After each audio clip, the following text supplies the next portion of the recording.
Graça e paz. Eu gostaria de convidar você, meu irmão, minha irmã, para juntos meditarmos na palavra de Deus e, por meio desta palavra, eu digo nós, porque isso serve tanto para mim também, né? Juntos meditarmos na palavra de Deus e fazermos uma autoanálise. Será que nós realmente temos feito a vontade de Deus? Como Paulo nos escreve em 1 Coríntios, lá no capítulo 11, quando o apóstolo Paulo nos ensina a respeito da Santa Ceia, ele nos traz uma exortação muito válida para esse momento.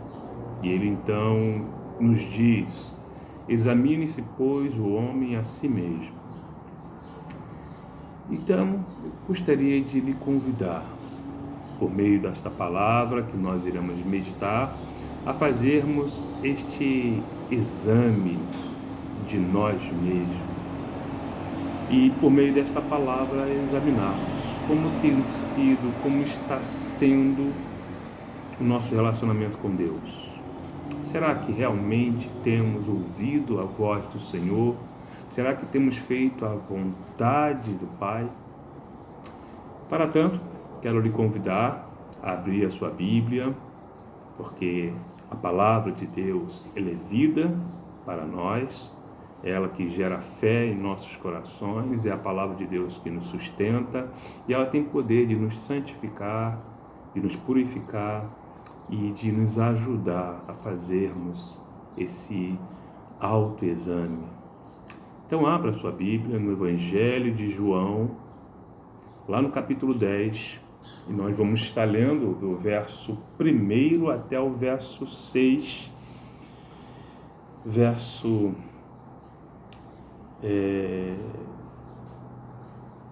versículo 6, né? Abriu sua Bíblia? Abra aí sua Bíblia, Evangelho de João, capítulo 10, quando Jesus nos narra a parábola do bom pastor. Vamos analisar, vamos ouvir, vamos estudar, vamos aprender e com isso examinarmos a nós mesmos por meio desta palavra. Diz assim a palavra do nosso Deus: na verdade, vos digo que aquele que não entra pela porta no curral das ovelhas, mas sobe por outra parte, é ladrão e salteador. Aquele, porém, que entra pela porta é o pastor das ovelhas, e a este o porteiro abre, e as ovelhas ouvem a sua voz, e chama pelo nome as suas ovelhas e a traz para fora. Quando tira para fora as suas ovelhas, vai adiante delas, e as ovelhas o seguem, porque conhecem a sua voz. Mas de modo nenhum seguirão o estranho, antes fugirão dele, porque não o conhecem. Não conhecem a voz do estranho. Jesus disse-lhe esta parábola, mas eles não entenderam o que era que lhes dizia. E você? Você entende o que Jesus está querendo dizer por meio desta parábola? Se você também, assim como os discípulos lá no passado, não entenderam, então peça isso. Peça ao Espírito Santo que lhe faça entender o que Jesus está querendo dizer. E assim podemos então, compreendendo esta mensagem, fazer um exame da nossa vida para que possamos melhorar no nosso relacionamento com Deus. Peça ao Espírito Santo que fale ao teu coração. Então vamos pedir? Vamos orar? Santo Espírito de Deus, estamos aqui, Senhor, juntos na Tua presença, eu, meu irmão, minha irmã que assiste a esse vídeo e juntos estamos na tua presença.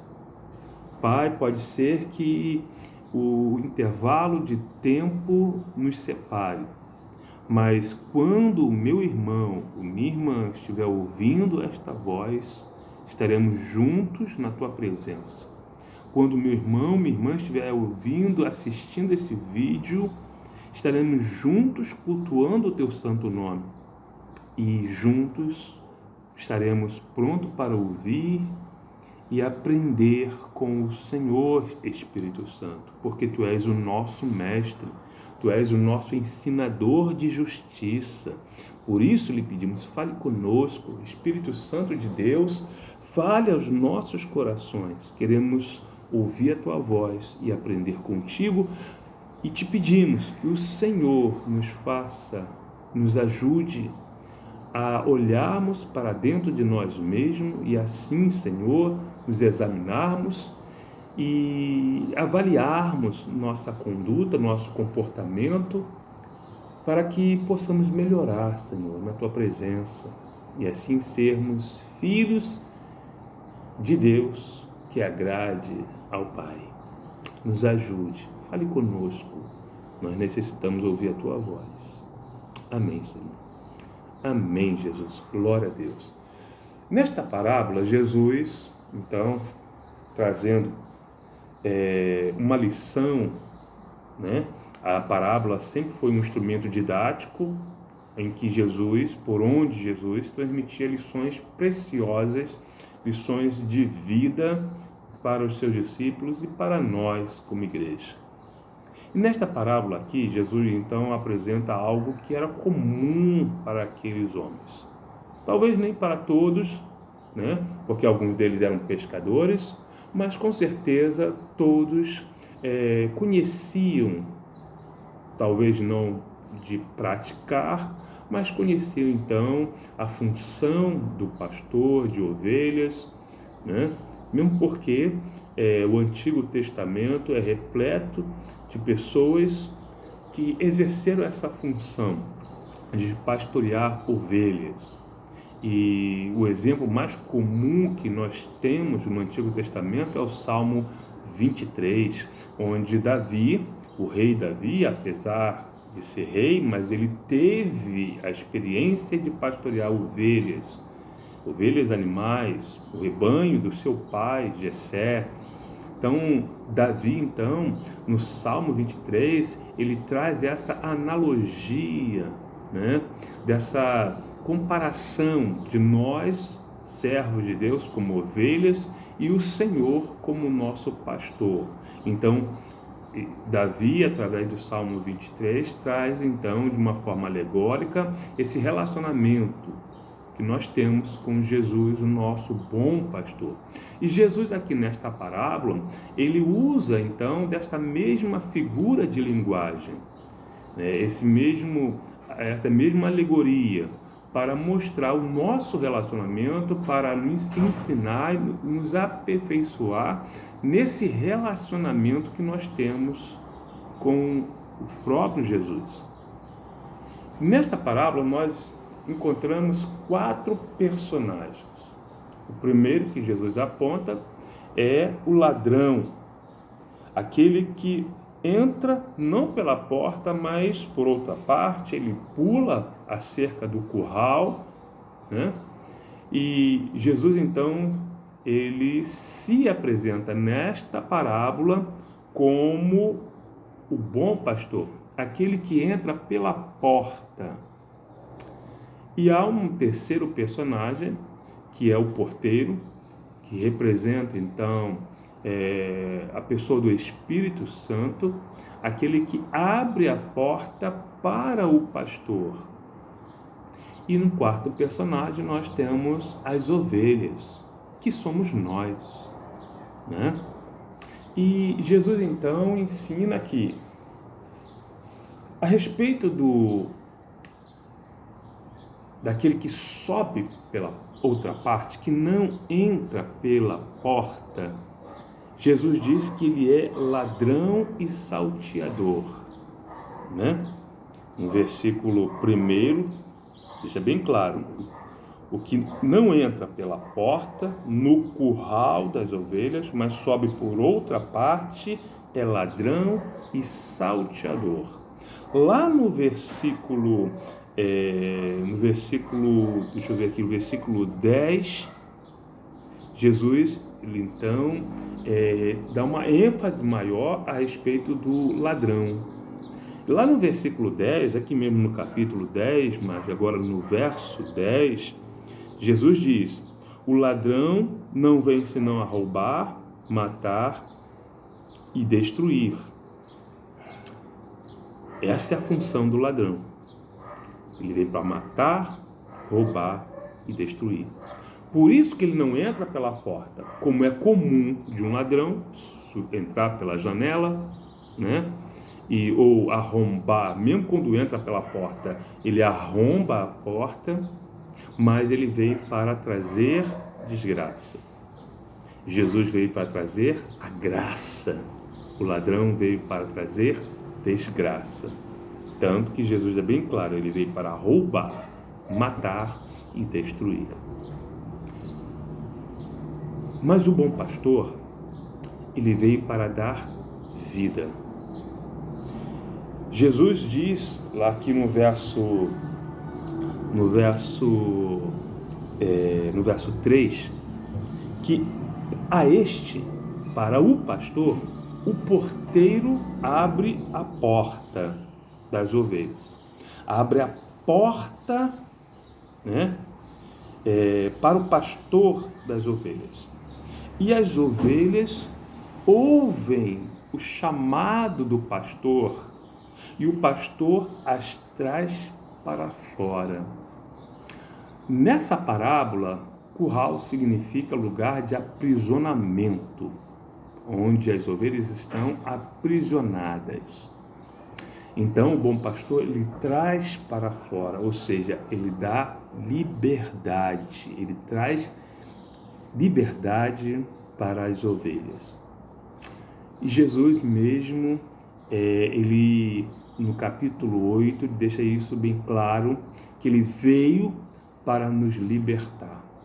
No capítulo 8 aqui do Evangelho de João, verso, eu quero ler para você, tá? Verso 31 e 32. Olha só o que Jesus diz com relação à liberdade que ele nos traz. Jesus diz assim, capítulo 8, João 8, verso 31. Jesus dizia, pois, aos judeus que criam nele: se vós permanecerdes em mim, ou melhor, se vós permanecerdes nas minhas palavras, verdadeiramente sereis meus discípulos, e conhecereis a verdade, e a verdade vos libertará. Lá no versículo, cadê aqui? Verso 36, olha só o que Jesus diz, verso 36, se pois o Filho vos libertar, verdadeiramente sereis livres. Então entende o que Jesus está querendo dizer? Que quando ele traz as ovelhas para fora, ele está dando liberdade. E essa liberdade é uma transformação de vida. Antes as ovelhas estavam aprisionadas no curral. Jesus agora traz uma restauração de vida. Jesus, ele traz um novo tempo, uma nova história, uma nova vida fora do curral. Mas essa nova vida fora do curral, ela é para seguir o pastor. Como diz aqui o verso 4, voltando para João 10, no verso 4, diz assim: e quando tira para fora as suas ovelhas, vai adiante delas, e as ovelhas o seguem, porque conhecem a sua voz. Então Jesus traz para fora, ou seja, ele dá liberdade para que agora as suas ovelhas, experimentando um novo tempo, esse tempo de liberdade, esse tempo de restauração, de uma nova vida, agora segue os passos do bom pastor, porque conhecem a sua voz, ou seja, segue ouvindo a voz do bom pastor. E aí eu pergunto, e você, meu irmão? Você, minha irmã, tem seguido os passos de Jesus? Você tem ouvido a voz de Jesus? Diz também, no verso 5, que de modo algum seguirão o estranho, antes fugirão dele, porque não conhecem a voz do estranho. Você sabe muito bem quem é esse estranho. É o ladrão. Mas, infelizmente, há ovelhas que estão ouvindo a voz do estranho, que não estão ouvindo a voz do pastor, do bom pastor. Isso é muito perigoso. Isso é muito perigoso. Deixar de ouvir a voz do bom pastor para ouvir a voz do estranho. Jesus diz algo ainda mais, diz algo a mais, né? Diz assim no verso 11. Olha só o que Jesus diz no verso 11, tá? Eu sou o bom pastor. Jesus agora se identificando. Eu sou o bom pastor dá a vida pelas ovelhas. O bom pastor dá a vida pelas ovelhas. E Jesus, ele se deu. Não foram os homens que mataram a Jesus. Foi Jesus que se entregou. Foi Jesus que se entregou à morte. Ele entregou a sua própria vida para nos salvar. Ele deu a sua vida por nós. E ele fez tudo isso por amor a mim e a você. Mas Jesus diz assim, verso 14, sendo ele o nosso bom pastor, verso 14, Jesus diz, eu sou o bom pastor e conheço as minhas ovelhas e das minhas ovelhas sou conhecido. Aí eu pergunto mais uma vez, você conhece Jesus? Conhece mesmo a quem você serve? Será que você pode falar como Paulo falou? Eu sei em quem tenho crido, que é poderoso para guardar o meu depósito até aquele dia. Será que você conhece mesmo quem você crê? Outra pergunta, será que Jesus te conhece? É algo para meditarmos. Será que Jesus te conhece como ovelha dele? Porque se nós analisarmos, Jesus ele é como Deus onisciente, ou seja, ele tem todo o conhecimento, conhece todas as pessoas, mesmo aquelas que não são ovelhas. Jesus conhece. Jesus sonda os nossos pensamentos, ele sabe muito bem quem somos, né? E aí?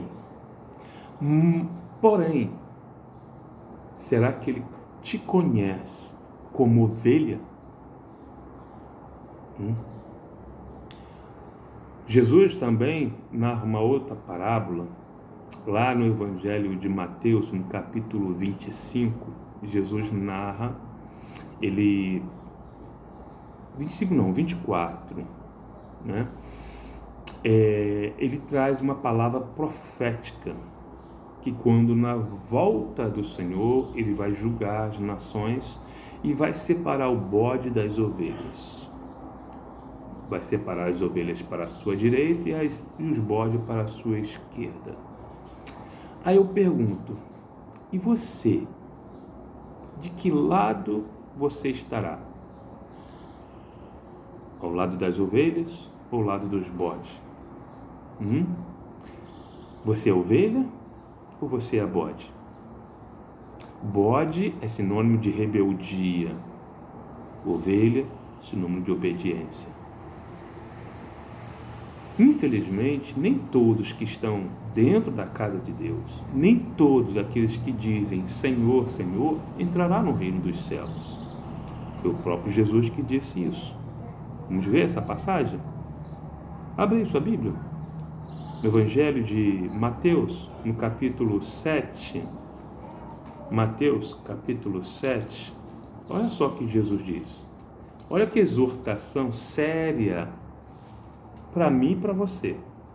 Deixo bem claro, essa palavra serve para mim, para você, para todos nós. Todos nós temos que vigiar, todos nós temos que avaliar como está a nossa conduta diante de Deus. Evangelho de Mateus, capítulo 7, verso 21, do 21 ao 23. Olha só o que Jesus diz. Nem todo o que me diz Senhor, Senhor, entrará no reino dos céus, mas aquele que faz a vontade de meu Pai que está nos céus. Muitos me dirão naquele dia, Senhor, Senhor, não profetizamos nós em teu nome?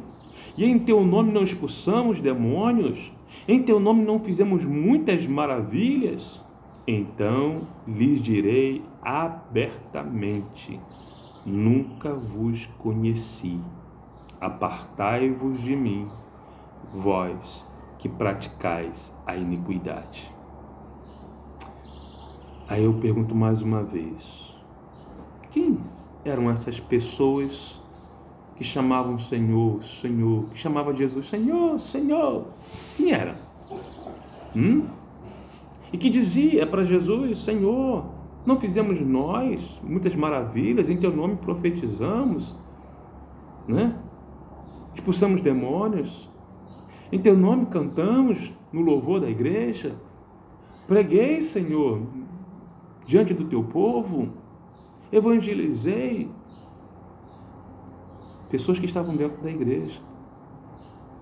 E aí então podemos analisar duas situações. Pessoas que estão dentro da igreja. E quando digo igreja, estou me referindo à igreja de Cristo na terra.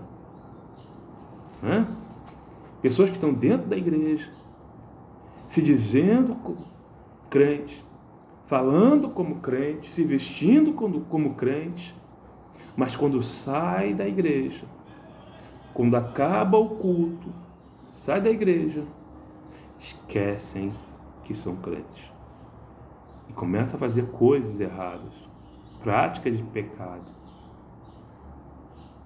E aí Jesus vai dizer para essas pessoas, apartai-vos de mim, vós que praticais a iniquidade. Uma segunda situação são aquelas pessoas que não fazem a vontade do Pai. Pessoas que receberam o ministério, mas por conta de uma decepção com alguém, por conta de uma discórdia, abandonaram o ministério, enterraram o talento. E aí? Que justificativa você, meu irmão, você, minha irmã, que enterrou o teu talento, dará para Deus? Será que a tua justificativa irá convencer o Senhor de que você enterrou o talento porque você foi perseguida na igreja? Porque você não teve o valor que merecia? Porque você não tinha, vamos colocar assim, não tinha dinheiro? Qual a justificativa? Será que Jesus vai aceitar alguma justificativa, sendo ele perseguido e não deixou de fazer a obra de Deus? Quando ele não tinha dinheiro, não era rico, não deixou de fazer a obra de Deus? Foi injuriado, maltratado, caluniado e não deixou de fazer a obra de Deus? Será que ele vai aceitar a tua justificativa? Hum? Ah, mas meu filho está doente, não pude ir para a igreja fazer a obra do Senhor. Ué, e o Jesus que cura? Você esqueceu que ele cura? Ah, mas eu estava doente. E o Jesus que cura? Ou será que Jesus só curava no passado? Hoje ele não cura? Hum? Será que ele vai aceitar alguma justificativa porque deixamos de fazer a obra de Deus? Ah, pastor, mas eu trabalhava. Eu tive que trabalhar. Sim. Por isso que os cultos são aos domingos. Porque aos domingos nós temos a possibilidade de folga para fazer a obra de Deus. Eu sei que alguns trabalham. Mas quando nós colocamos diante de Deus o nosso desejo, o nosso real desejo de fazer a obra de Deus, Deus abre portas, Deus transforma situações, Deus faz com que tenhamos folga, mesmo que você trabalhe no domingo. Quando você se dedica e quer se dedicar à obra do Senhor, Deus move o coração do patrão para te liberar aos domingos. Deus pode fazer maravilhas quando você deseja fazer realmente a obra de Deus. Mas quando você não deseja e apenas usa o trabalho como justificativa, pouco Deus pode fazer. Porque Deus vai fazer o que você deseja. Se você deseja fazer a obra de Deus, Ele vai atender teu desejo. Mas se você não deseja fazer a obra de Deus, o trabalho não será justificativa para você. Não, essa justificativa não será válida. Como disse no início, esta palavra é para nos analisarmos, nos avaliarmos. Será que eu tenho feito a vontade de Deus? Será? Porque muitos têm feito como na parábola dos talentos que Jesus narra lá no Evangelho de Mateus, no capítulo 25, Jesus narra a parábola dos talentos. Quando o Senhor daqueles servos, a um deu 5 talentos, para outro deu 2 talentos e para outro deu 1 talento. O que recebeu 5, granjeou, trabalhou e multiplicou e apresentou ao seu Senhor, quando ele voltou, mais 5. O que recebeu 2, da mesma forma trabalhou e apresentou mais 2, 4. Mas o que recebeu 1, ele enterrou o talento e apresentou a justificativa para o Senhor. Senhor, eu enterrei o talento porque eu sabia que tu és um homem duro, que ceifa onde não semeia e que ajunta onde não espalhaste. E aí? Será que, e você sabe muito bem que a justificativa dessa pessoa não serviu? Ele enterrou o talento. Não faça como esse. Não enterre teu talento. Jesus te chamou para fora, para transformar a tua vida, para te dar a salvação, para te fazer servo. Ele te libertou da escravidão do pecado, para te fazer servo de Deus. Mas não é servo oprimido. E você sabe muito bem da onde Jesus que tirou. E eu espero que você reconheça que a vida que você tem agora é muito melhor do que quando você estava no mundo. E como agradecer ao Senhor pelo que Ele tem feito por nós? Então, meu irmão, minha irmã, analise, olhe para si mesmo. Jesus nos tirou da escravidão do pecado, nos chamou para ouvirmos a sua voz e seguirmos seus passos, seguirmos o seu exemplo. Jesus é o nosso maior exemplo de vida. Jesus abriu mão da sua vida para fazer a vontade do Pai. Então faça o mesmo. Como eu certa vez disse lá na igreja, aquele que não serve a Deus, não serve para Deus. Então, meu irmão, minha irmã, e falo isso como base, tendo como base a parábola dos talentos. Se você ler a parábola dos talentos, vai entender o que eu estou falando tem sentido. Aquele que não serve a Deus, não serve para Deus. Então examine a tua vida. O Espírito Santo está te dando a oportunidade de você melhorar, se aperfeiçoar, de fazer a vontade de Deus. E olha, como Paulo escreve, aqueles que fazem a vontade de Deus vão experimentar que a vontade de Deus é boa, perfeita e agradável. Vale a pena servir ao Senhor. Vale a pena. Oh, como vale. Como é gratificante, como é bom servir a esse Deus maravilhoso, que nos recompensa, que nos ama e que nos dá galardões. Vale a pena. É gratificante. É honroso servir a esse Deus. Então, examine. O Espírito Santo está te dando a oportunidade de melhorar o teu relacionamento com Deus. Espero que Deus tenha falado de uma forma poderosa no teu coração, por meio dessa ministração, para que juntos possamos crescer no conhecimento da glória de Deus, a fim de que tudo que pedimos ao Pai, Ele nos conceda. Por quê? Porque estamos fazendo a vontade de Deus. E quando nós fazemos a vontade de Deus, Deus se agrada de nós. E Ele ouve nossas orações. Ele nos socorre. Ele nos sustenta. Ele nos protege. Então, faça a vontade de Deus. E você verá que é muito bom servir a esse Deus lindo e maravilhoso. Que Deus te abençoe, meu irmão. Que Deus te abençoe, minha irmã. Tenha uma noite tranquila, uma noite abençoada. E que o restante desta semana seja de bênçãos e vitórias para você e para a tua família. Fica com Deus. Deus te abençoe em nome de Jesus. Amém.